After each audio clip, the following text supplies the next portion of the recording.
Right, so now we have got a barbell back squat. So initially I'm just going to show you the position to get into, because your starting position will kind of dictate your end position when it comes to this type of movement. So Hiram's just going to go underneath the bar initially. He's going to get his traps with the bar rested on that like it's a shelf. Again, Hiram's upper back is really, really tight, but what you kind of want to do when it comes to a back squat is bring your hands in as tight as you possibly can, because what that does is that will draw the lats in, the traps in, and create a much, much better tightness on the upper back. If you lose tightness on the upper back, at the bottom of the squat, you're going to feel it straight away. So once he gets into the strongest position that he can, he's going to come back.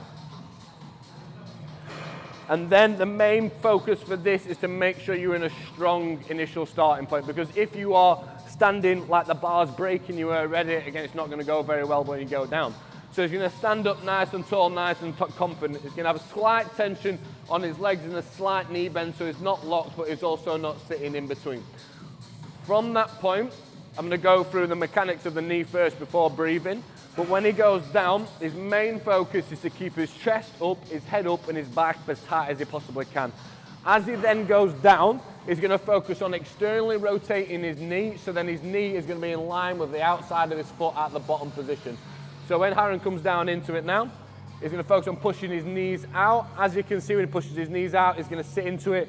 The weight's going to be onto his heel and his mid foot rather than on his forefoot. Then he's going to drive up, maintain that upright, strong position at all times. If you allow your chest to go forwards, the bar's going to go forwards as well. Your main focus when it comes to barbell back squat is to fight against that upright position. And again, the third thing we'll cover is your core and your diaphragm.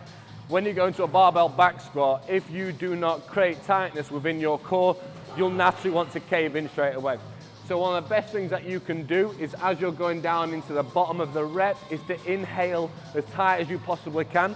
So when he's at that bottom position now, his back's tight, he's externally rotated his knees, so he can keep his chest up, but also his diaphragm's locked in. He's got nice tight air inside his stomach, so he's got a strong bracing point to get out of there.